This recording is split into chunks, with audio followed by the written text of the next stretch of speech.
Welcome, guys, to How the Frack We Got Here, a show that takes the news and events of the week and try to make sense out of it all. I'm your host and most, Will Buchanan, and on this show, we simply are all about the facts. There are plenty of news stations out there that simply want to do anything short but inform you. Here at How the Frack We Got Here, that's all we believe in. We go up to the lefts, we go up to the rights, we go up to the middle of independence, we go after all sides because there's more than one side of a story to everything. And you need to know it all in order to actually formulate your own opinion. And that's what we try to do here at How the Frack We Got Here. Thanks for listening, and hold on. It's going to be fun. All right, guys. Today's date, April the 10th, 2024, and this is How the Frack We Got Here. I'm your host and most, Will Buchanan. How the Frack We Got Here. We do take the events of the week and try to make sense of it all. Before we get started, guys, let you know that we do try to pride ourselves about being a news podcast, which means that we only use the most reputable sources with award-winning research and journalism. We do not do sensational news like Fox News or News Media or The Blaze or The Daily Wire or extreme left or extreme right publications out there. We simply don't do them. We give you just the facts, nothing but the facts. At the same time, guys, we do try to watch our language on here, but words do fly. At the same time, there'll be things that might be shown, might be too intense for younger viewers. So viewer discretion is advised. Aside from that, welcome. So, how about we actually start this off with some actual good news for once?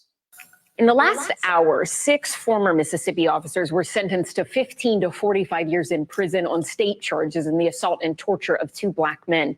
The officers pleaded guilty to charges including hindering prosecution, burglary, home invasion, and aggravated assault. Now, this all comes after the group, which called themselves the Goon Squad, also pleaded guilty to separate federal charges last year, and they were sentenced to terms of 10 to 40 years in prison. NBC News correspondent Priya Sridhar is live outside the courthouse in Brandon, Mississippi for us this afternoon. Priya, walk us through the details of the state sentences these men are facing and how this connects to what they've already been convicted of federally. Yeah, that's right. These 6 law enforcement officers actually pleaded guilty to all of both the federal and the state charges. Most of them were felonies.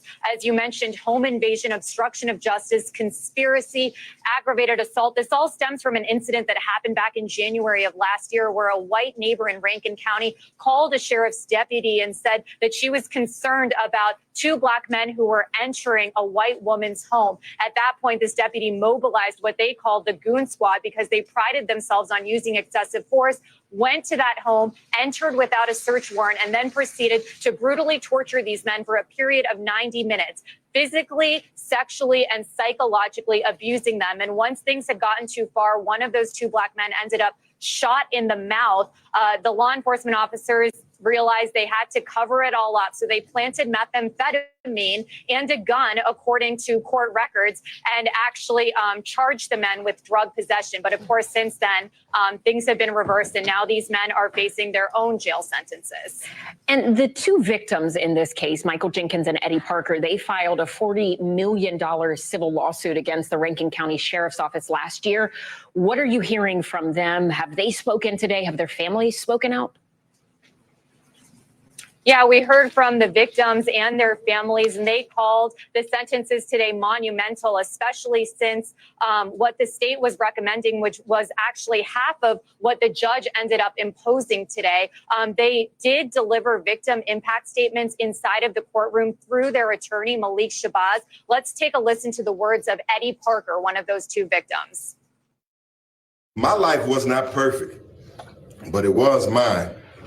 I doubt if I'll ever experience it again. I wish I didn't have to experience the memory of this torture session, but I can't do that either.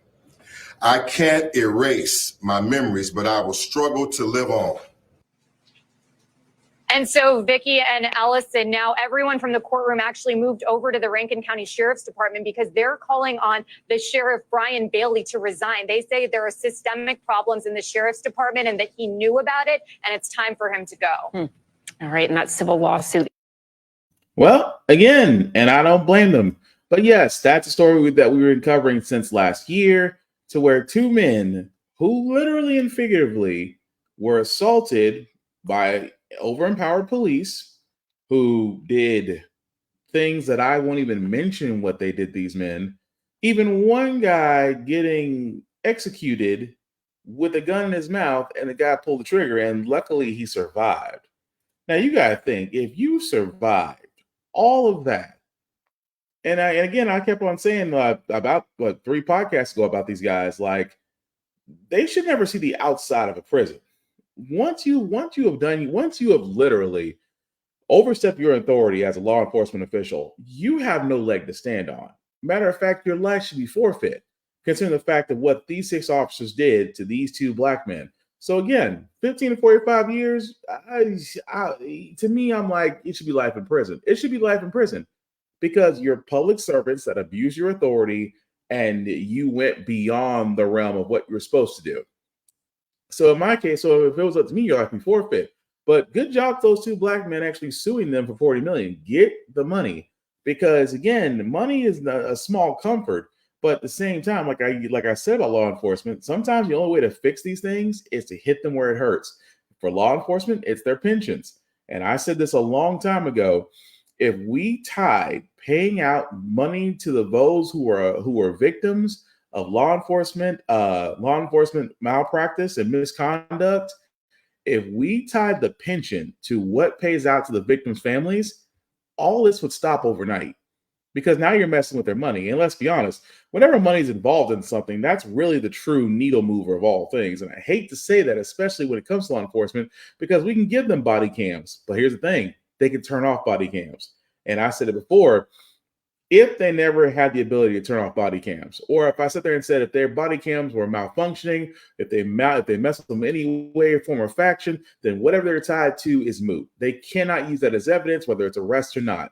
But the thing is, all those things we put in place to hold law enforcement accountable are simply not working as well as we thought they were. But if we tie a financial penalty to their pension, again, things will change.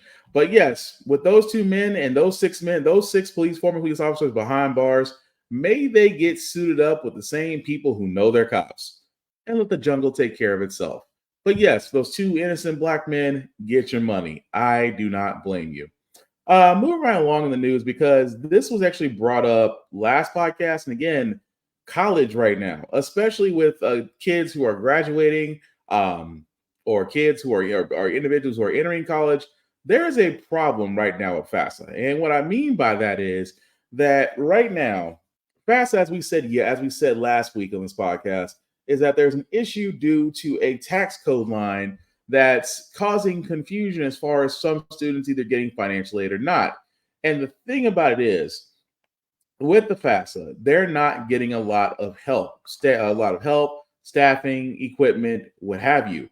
But the thing about it is, it's being delayed after delay after delay, which for a lot of students who actually depend on college aid, depend on financial aid to actually go to college, this could hit them back, or much or more so or less, actually not allow them to enter college at all.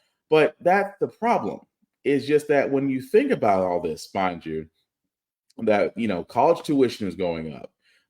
FAFSA the FAFSA program is having issues, and at the same time, a lot of kids out there who are graduating high school are realizing, why the frack do I need to go to college? Because that's the truth. I mean, once you have that, I mean, keep in mind, college at this point is not the rosy dream that it used to be. I mean, there's a story, and we're covering stories of student loan debt, of President Biden. He can't eliminate student loan debt, but he can chip at it. But anytime he does, you have Republicans who are fighting for the private banks and for the companies that actually give out these loans. They're working hard for the people that purchase them. And at the same time, what they don't want to admit, as far as the GOP is concerned, and also some Democrats as well, some Democrats benefit off the fact that a lot of American citizens carry student loan debt. Because if you're in debt, that means you're paying to somebody.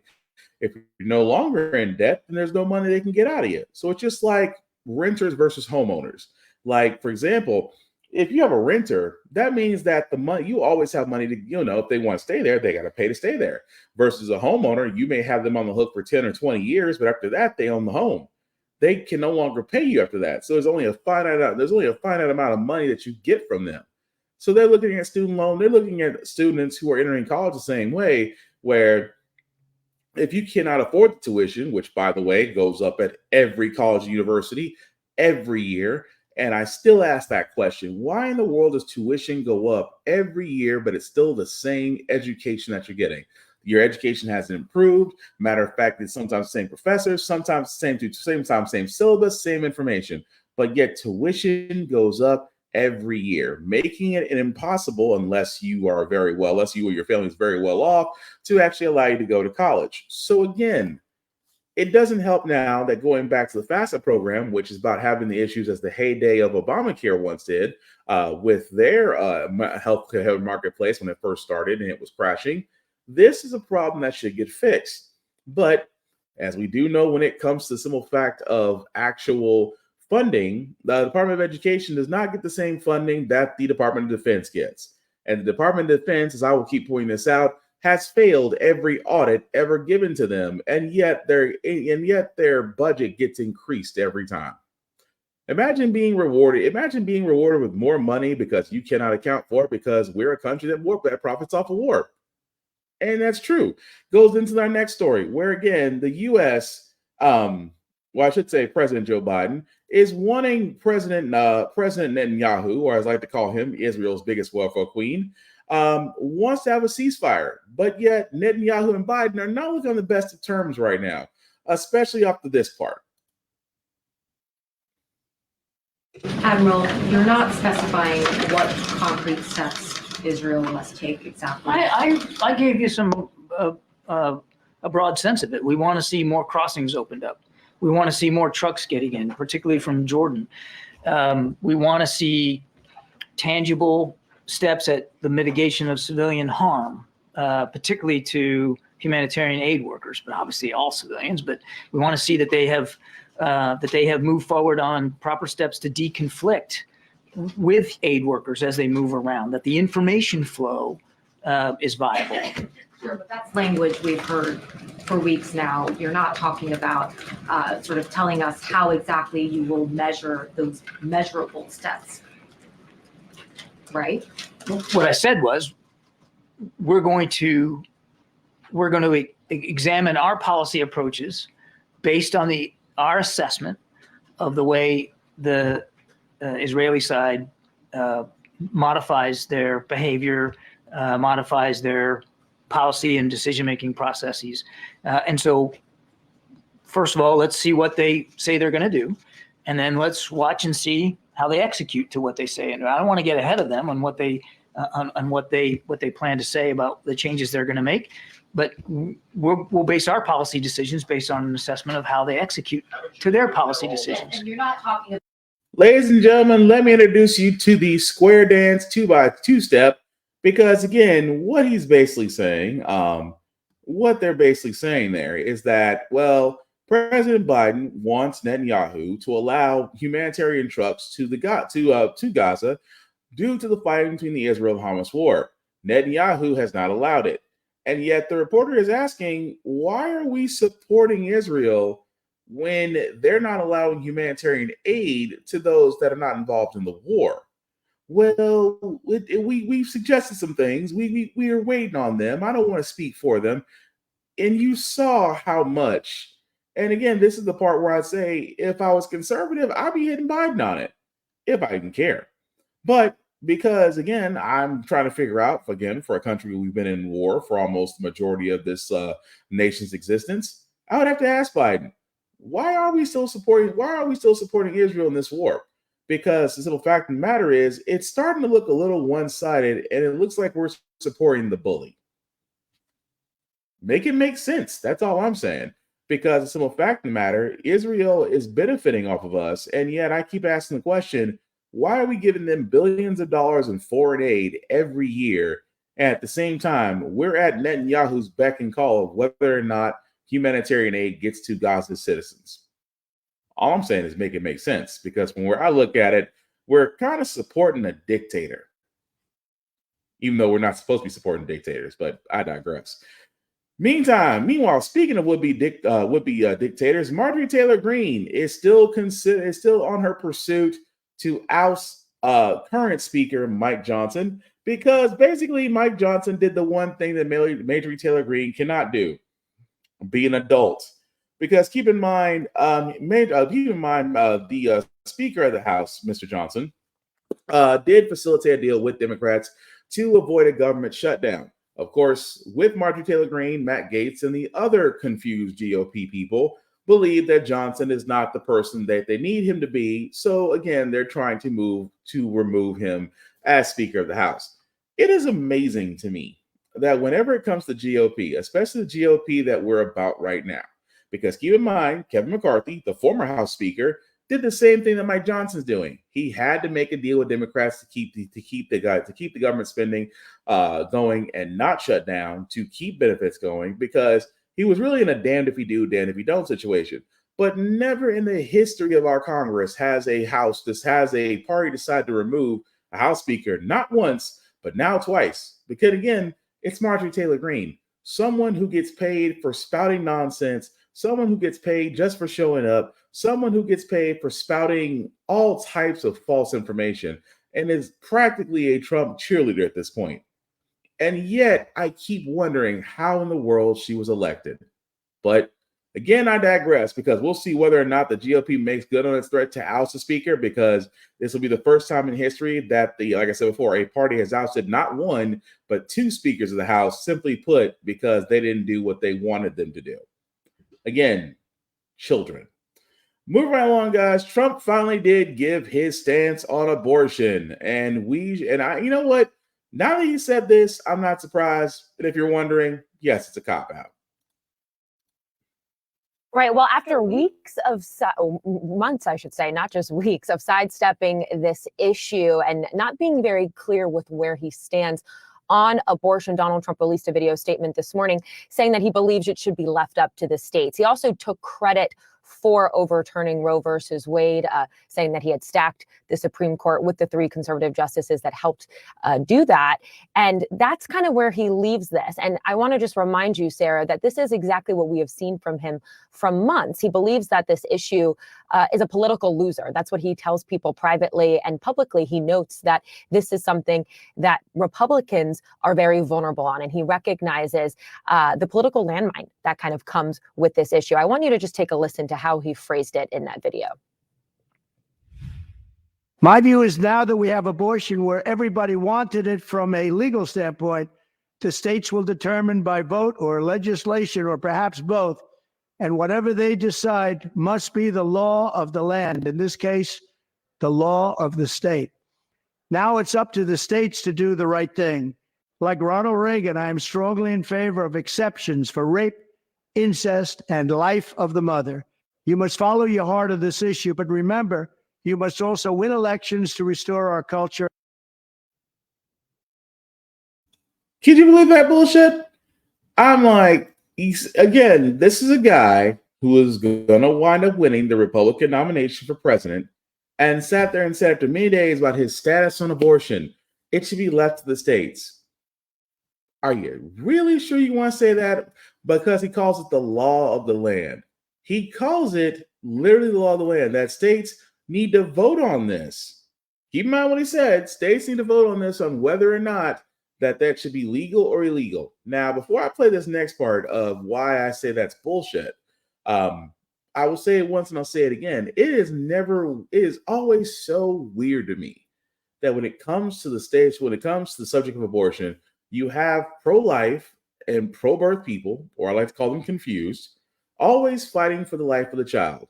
But yet when the child is born, I don't see them rushing off to adoption centers. I don't see them rushing off to these agencies that are religious, that are turning away same-sex couples who also want to be parents.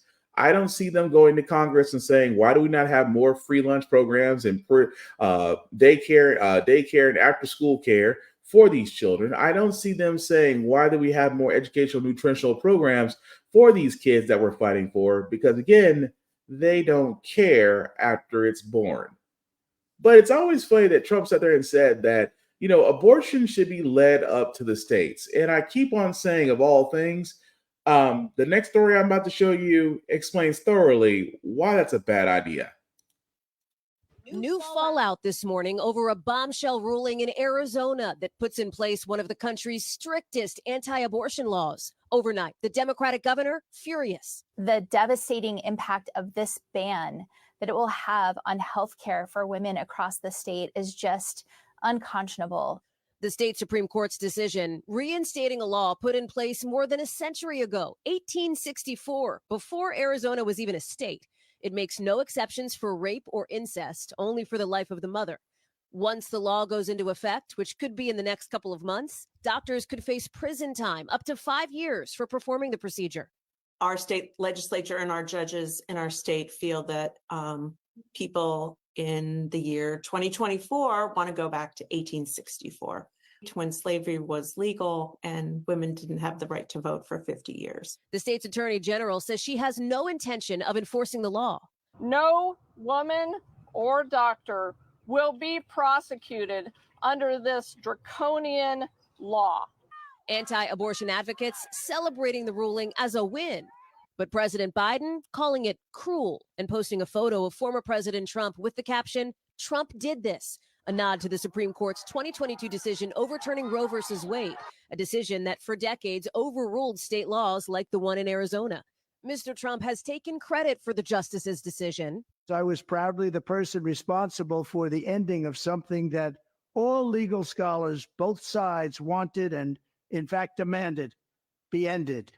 Roe v. Wade. Mr. Trump also alluding to the realities at the ballot box since Roe was overturned, saying Republicans should avoid losing elections on an issue that should be decided by the states, in his view, a position he made clear in a video earlier this week and reiterated through his campaign in a statement on the Arizona decision, saying these are decisions for people of each state to make. Whatever they decide must be the law of the land, in this case, the law of the state. Already, some Arizona Republicans distancing themselves from this state ruling, including Senate candidate Carrie Lake, locked in one of the most high-profile races in the country. Just 2 years ago, she endorsed the 1864 law. That we have a great law on the books right now. If that happens, we will be a state where we will not be taking the lives of our unborn anymore. Now, she says she opposes it, as does her Democratic challenger. We will have our say, and we will fight. Hallie, as mentioned, this is a potent political issue with major repercussions for the 2024 presidential election in Arizona, a key battleground state. And there's an effort to actually have an abortion issue, a ballot issue in November. What's the status of that and what's the implication?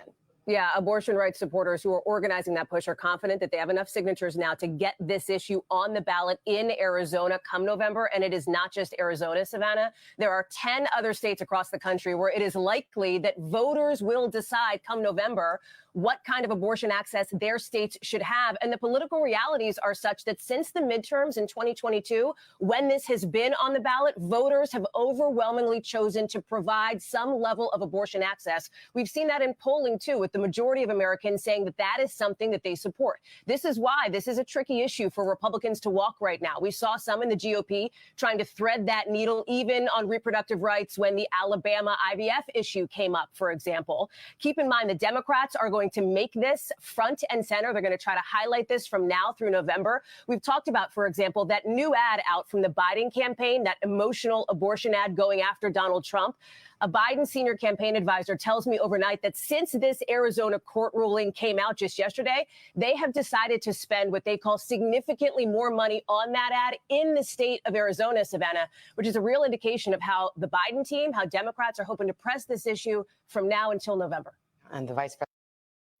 And again, this is Trump, ladies and gentlemen, touting elective victory. But he just sat there and said, as you've seen the video, that abortion should be led up to the states. Why does that sound like the GOP on most things? See, the GOP always says for a lot of things, leave it up to the states to decide.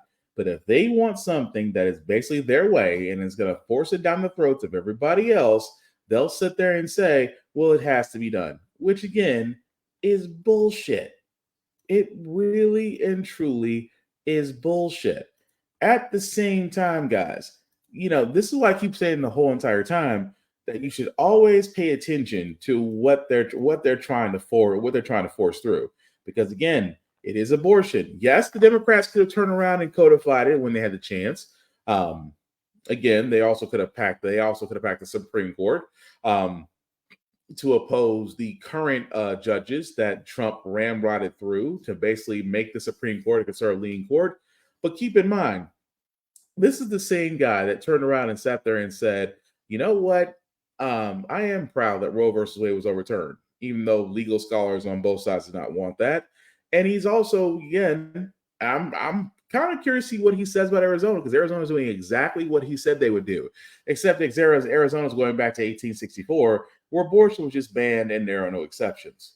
And that never ceased to amaze me that a woman, like I said, a pissed off woman, especially during selection year, should basically be able to sit there and say, as a group, you should know who you're voting in, because again, these are the people in office that are deciding whether or not you have autonomy over your body, which, by the way, you already have it.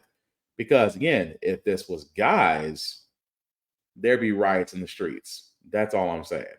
But again, I digress.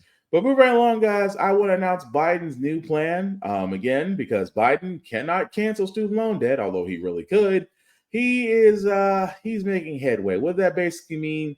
Well, his part of his save plan is canceling runaway interest for millions of borrowers, nullifying the debt to those who are eligible, not yet participating in certain forgiveness programs, as the public self-loan. He's also going after borrowers of undergraduate or graduate loans who started paying off loans at least 20 or 25 years ago. Technically, if you fall, of course, according to his plan, if you fall within any of those categories, you should actually get your loans reduced or may see them forgiven, period. Notice what I just said at the end. Undergraduate or graduate loans that are at least 2 decades old. And yet, the interest. So as much as I want to sit there and say Biden is trying to do some things, which he has, but I will stress further, it's not going far enough. But yet, everybody says the same thing about student loans. Well, it's $1.7 trillion. We can't afford that. We afforded 2 wars in Afghanistan and Iraq. We had a terrible $780 billion PPP loan program that was crap, in which 96% of that plan was actually forgiven, which means all those companies and people who had the means, who took those loans, will never have to pay them back, because guess what? We did. So again, guys, I keep pointing this out, that when it comes to the fact of student loan debt, it can be forgiven. Do I wish Biden would push forward a little bit more? Yes, obviously. I think he should. I think he should push as hard as he can, because if we can pay for wars, we can pay for student loan debt. And honestly, when the whole thing comes up of, well, what about those other people that was able to pay off their loans? Why should they be forced to pay off other people's loans? Because everybody does not have the same scenario. Everybody does not have the same means. Everybody does not have the same possible other financial wells that could have solved this problem. The only problem is, I wish they would admit, I wish that, like I said, when I said at the beginning of this podcast, I wish certain GOP and certain Democrats would just admit, you benefit from American citizens owning student loan debt because they have to pay more or be denied in high-paying jobs. But again, they're paying more to the same people who are paying for you as lobbyists. Just be honest about it. Matter of fact, Robert Williams said it best. How about just like NASCAR? How about you wear everybody that basically sponsors you on a jacket, so we know you're bought and paid for? Why not? That makes sense. But moving right along, guys, I did want to cover this story as well. Tennessee, my home state of Tennessee, which I call progressively backwards. How can I start this? Because I say this all the time, guys, whenever I tell y'all this about knowing what's going on in your city and your state. Well, Tennessee's heavily GOP legislature are effing idiots. What I mean by that is this, that one of the bills they're trying to pass right now is requiring public schools to show a computer-generated video on fetus development. I cannot make this up. It's literally a bill called the Baby Olivia Act, in which a group an anti-abortion group known as Live Action is the one that actually came up with this video in which depicts a baby going through different phases of development. And again, this video, which I said is medically inaccurate and again has slight consequences, but they want, and keep in mind, this was a Senate vote that just happened not too long ago, 26-1, that they're pushing this. And what makes this is so weird, because as I explained what the video is about, like I said, it's supposed to be elder child, it's supposed to cover. Oh, I'm sorry. Let me go back from the beginning on this. They're saying under the proposed law, schools must incorporate the video or an equivalent into their family life curriculum. This curriculum will cover topics such as human growth, development, and sexuality through a high-quality computer-generated animation or high-definition ultrasound of at least 3 minutes in duration that shows the development of the brain, heart, sex organs, and other vital organs in early fetal development. Let me explain something to y'all guys. This already exists. It's called sexual education. If you've been through school, 9 times out of 10, you've already seen it. It's supposed to go over the reproductive. It's supposed to go over the changes that we have as adults. It's supposed to go over what you'll experience, what women will experience through pregnancy. It's supposed to go over the development of an infant. All of that already exists. What they're wanting to show, because keep in mind, I said live action, which is anti-abortion. This goes back to the whole thing that I hate what's going on right now. That the same people who say CRT is a terrible thing, although it's never been taught in any school except law school, they even got laws banning CRT from being taught in schools. But you want to push an anti-abortion video that's basically, you call it for sexual education, but sexual education already exists, but you're saying that's not enough. How? That's my question. And again, this was passed. I cannot make this up. It passed the House 67-23. It passed the Senate 21-6. And if you're wondering, in Tennessee, yes, we are under a Republican majority. And again, that's not and again, you thought that was the crazy part, that they're going to rewrite sexual education. I wonder why.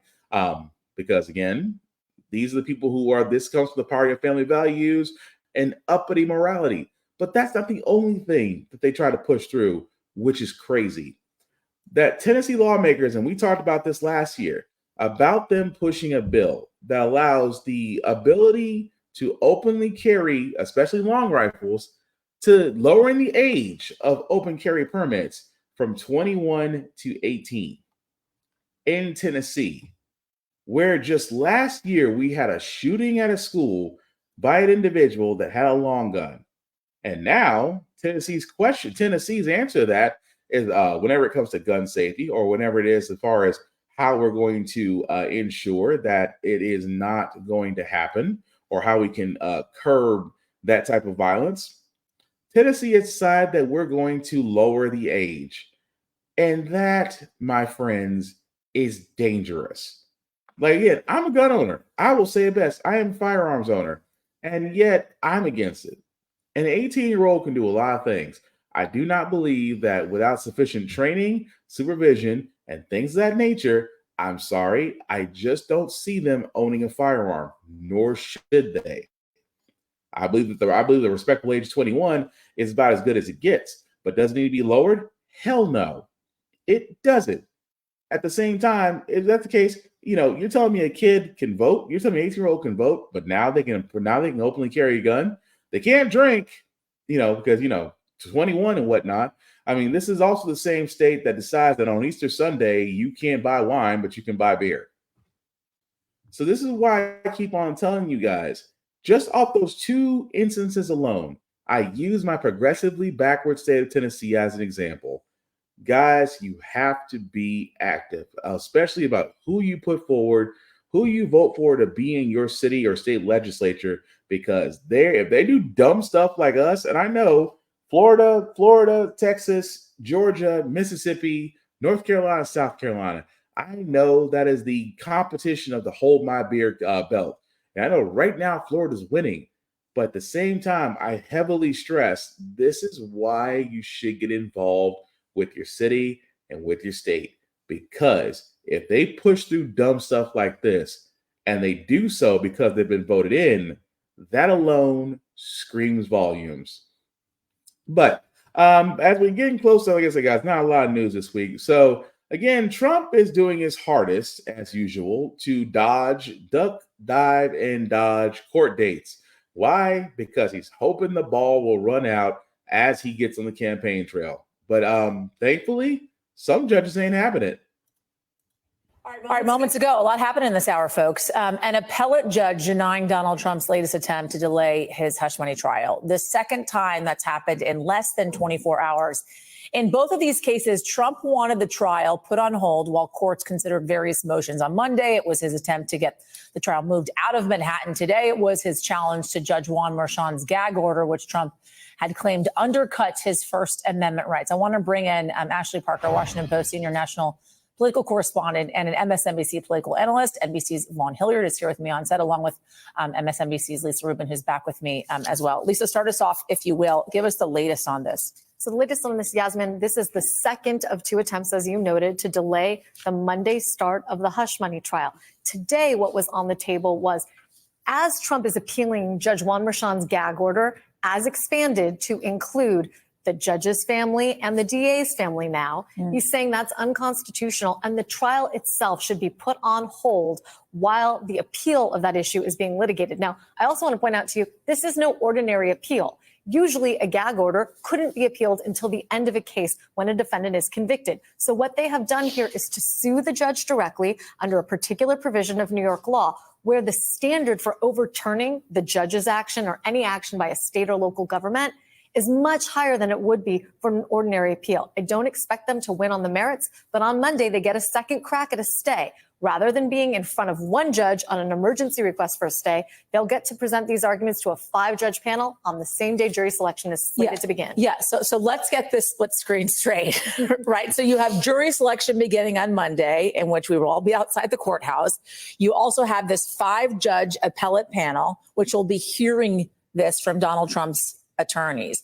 This certainly seems like it's going to be, Vaughn, an ongoing strategy throughout this trial, these kind of delay tactics in which the former president and his attorneys are taking. And to a certain extent, they're doing the work that if you were facing a criminal trial, you'd want your lawyer to do. And Donald Trump is getting the due process that he, as a criminal defendant, deserves. And as part of this, though, he likes to take on, whether it be Judge Goran, whether it be Judge Merchan, he likes to take on these singular individuals. But the issue for him coming up here is when we're talking about the appellate court, you're talking about another body that is going to be, in this case, ruling against him on these motions to dismiss. And so for Donald Trump, this comes at a point in time where he has made it very clear repeatedly that he does not believe these criminal trials should be proceeding during the course of this campaign and that they should be pushed off beyond November. And that is why the jury is ultimately, through this selection process, going to be New York citizens. But he has his own jury, and that's the folks in central Pennsylvania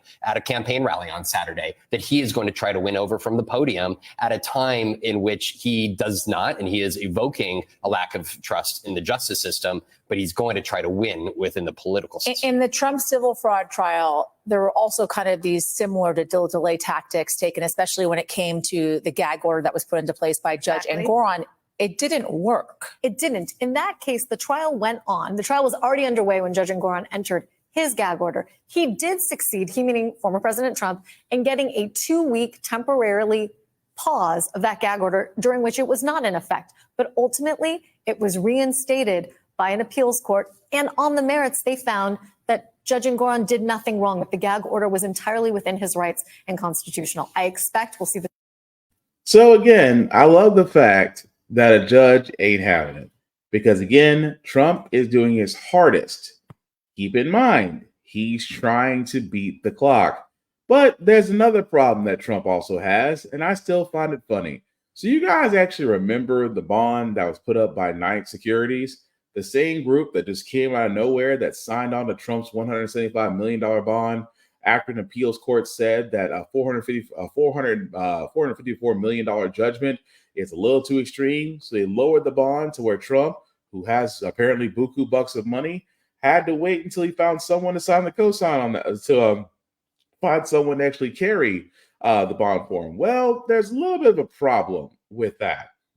Because of right now, The bond that was posted is missing vital information, according to experts. They're saying that, well, Knight Specialty Insurance Company, the company that actually wrote that actually is taking on the bond for Trump, may not be able to operate out of New York at the same time. They don't have a certificate of qualification from the Department of Financial Services. And now the New York Attorney General Letitia James is looking into the company, as she too has concerns about the bond. So as of right now, the bond itself is still active. It hasn't been rejected yet, but if it is, and I keep pointing this out because, as Trump calls it, it's the witch hunt. No, because if the company that holds the bond is not deemed qualified, the bond can be rejected. And if the bond is rejected, Trump's beyond the 10 days that he has to secure another bond. At the same time, guys, that means the judgment that's already been put in place by Letitia James will automatically into effect. And trust me, it'll be a nice, fun time to watch his assets get removed. But we will follow that story, guys, as it goes along.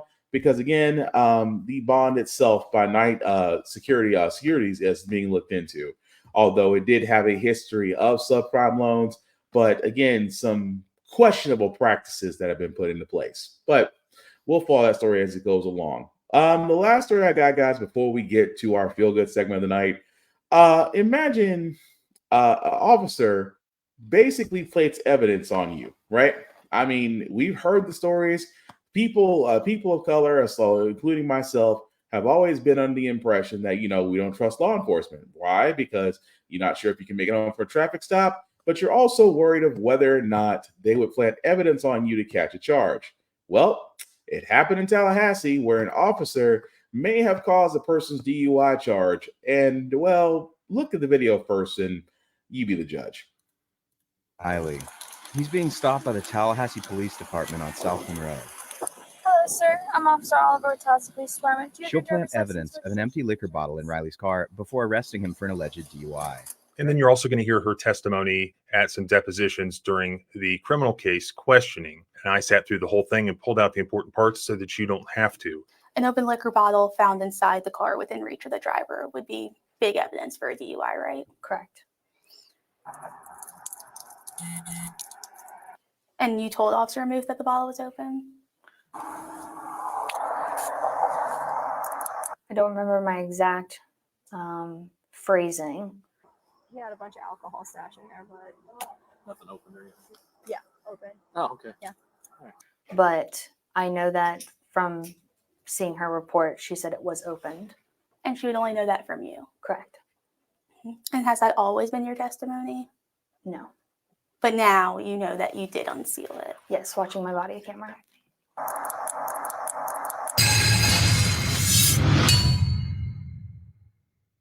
Crazy thing is that the prosecutors didn't even care about this, and they're still prosecuting the guy. In fact, I believe it is going to trial today. This is crazy. I'm Officer Kirsten Oliver, Oliver. Officer Oliver, what's your current position? I'm a police officer at the Tallahassee Police Department. How long have you been with Tallahassee Police Department? Since 2020. When I was on that traffic stop, I was backup for Officer Muth, and I observed a vehicle at a high rate of speed with no headlights on pass by me. So I asked for his registration, proof of insurance, and driver's license.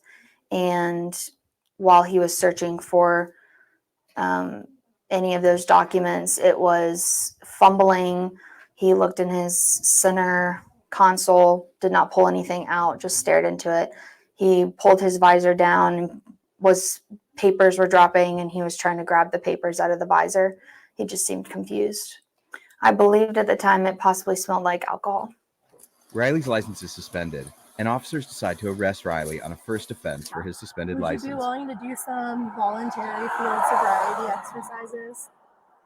Not really. Okay.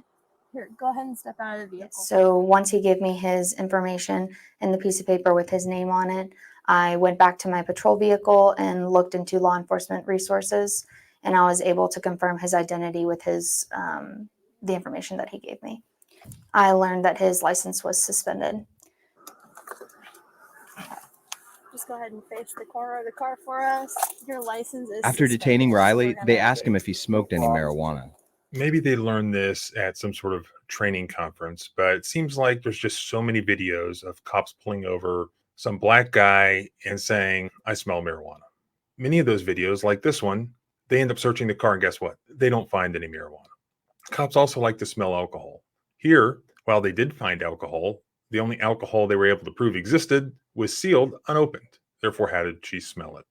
Well, she didn't. You'll see. Mr. Riley, I got a quick question for you. No problem. So I smelled marijuana in your vehicle. Did you recently smell? No. I believed at the time it possibly smelled like alcohol. You told Officer Muth that you didn't smell anything, correct? I don't believe I did. I believe I told her that I couldn't tell if it was the smell of alcohol. That is your testimony here today. Yes, to my knowledge. I am now confronting the witness with her body-worn camera. So I feel like I'm getting some indications, but I'm not 100% sure. I can't really smell anything right now. Do you think you can just talk to him? So when you had that conversation with Officer Muth, you said that you couldn't smell anything right now, correct? I couldn't really smell anything. You previously, or the defense previously mentioned that you made a comment relating to you couldn't really smell anything. Could you elaborate a little bit further as to what you meant when you said that? When I walked up to the vehicle, it wasn't 100% apparent that the smell of alcohol was apparent to me.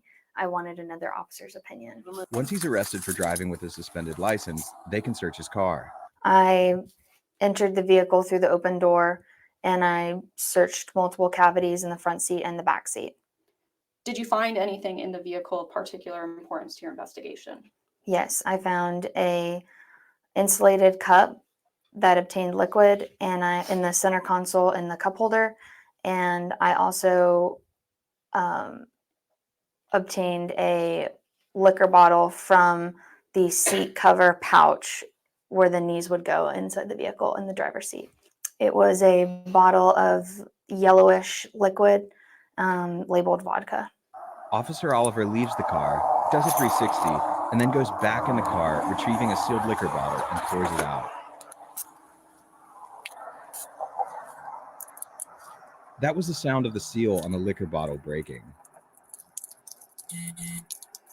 Here's another angle. While Officer Muth questions Riley about marijuana again, Somebody else is smoking your car earlier. Oliver tosses the empty bottle into the passenger seat. They don't find any marijuana in the car. Now, after Mr. Riley was arrested, you searched the car, is that correct? Correct. During that search, you found a bottle of alcohol. Correct. And that was found in a pouch on the front of the driver's seat. Correct. I think you said earlier it would be if the driver was sitting behind their calves, behind their knees. Is that right? Yeah, behind the knees area. Mm-hmm. And the bottle you found in that pouch was the 20 grand vodka, correct? Correct. And it was a smaller bottle. Correct. But bigger than the ones you get on planes. Yes. Mm-hmm. And the bottle was a twist top. Correct. When you found the bottle, you took it out of the pouch. Correct. And then you put the bottle on the seat. Yes. And you continued then to search the car. Correct. Mm-hmm. As part of that search, you opened containers you found in the car, correct? Correct. Mm-hmm. During that search, you didn't find any marijuana. No. You didn't find any joints. No. You didn't find any paraphernalia. No. You didn't find any evidence of marijuana besides the smell. Correct.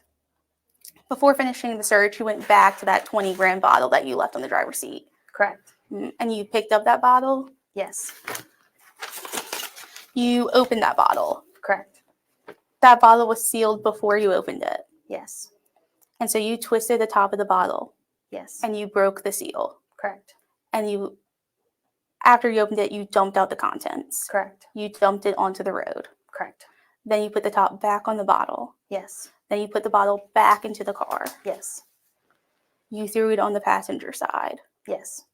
So you usually unseal alcohol bottles and dump them out. Typically, I don't unseal them, but as I was twisting, I realized it was unopened, and that was my fault. And has that always been your testimony? No. No. But previously, you said that you didn't unseal it. Correct. I didn't believe I did. But now you know that you did unseal it. Yes, watching my body camera. Rather than protect and defend So what's crazy is about that story, it's crazy because the person that was arrested, they're still being on trial for a DUI charge.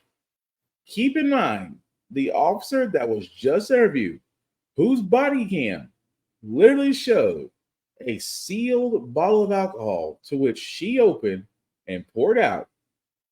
And yet, the individual that they arrested for a suspended license is now about to literally be on trial for a DUI charge, even though the officer literally mishandled the entire situation. And this is in Tallahassee, Florida. So again, I want to know how in the world how is that man able to go to trial? Because the officer in question, who is still under investigation, by the way, it really should be open and shut. Because the simple fact of the matter is that not only did she circumvent evidence, you smelled marijuana, couldn't detect it. And she was trying her hardest to find something. And people wonder, and I say this all the time, and yet they wonder why people don't trust law enforcement. Because you will get individuals who will pull stops like this, have nothing to show for it, and will even go so far as to manufacture something just to make their stop valid. So we'll follow that story as it goes along, but it is amazing to me how she just sat there and said, yes, I took the bottle. Yes, I broke the seal. Yes, I threw the contents. Yes, I threw it back in there. And somehow the person we arrested went from suspended license to DUI. You're doggone right. We're going to keep following this story because that person should not be in law enforcement, especially when they're like, well, I went back and saw the body cam and I realized it was sealed because I broke it. You're telling me you couldn't hear the seal break? This is why I sit there and say there needs to be more accountability with law enforcement. But I digress for now. But we've already reached the status where we're going to get to our feel-good segment. You don't have the Frack We Got Here because sometimes we cover a lot of things that are doom and gloom. Sometimes we faith in humanity. But hey, it's Wednesday, almost Thursday. It's about to be pre-Friday. So we believe you guys have some good vibrations. Just a couple of days ago, guys, we did have the eclipse, which got everybody's attention because it might be a while before we see another eclipse in view of the Earth again. And here is a little bit of good news about a baby whose name is interesting because they were born on the day of the eclipse. Check it out.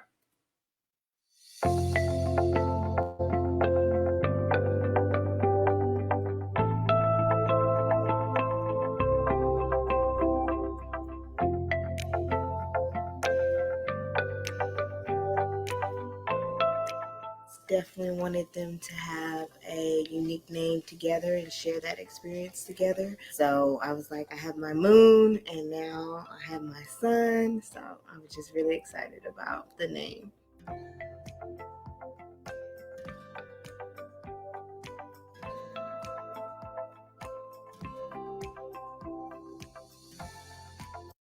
Well, definitely Mazel Tov to Soul. I mean, I can understand the mom's logic. You have a daughter named Lula, a daughter named Luna, and why not have a son named Soul? Again, definitely great to see that, and welcome Soul to the new world.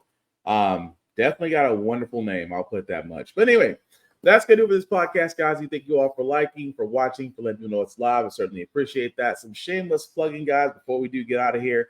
Shout out to my friend Vaughn at Big BZA Dot. You can find him, Big BZA Dot, on all social media for beats and things of that nature.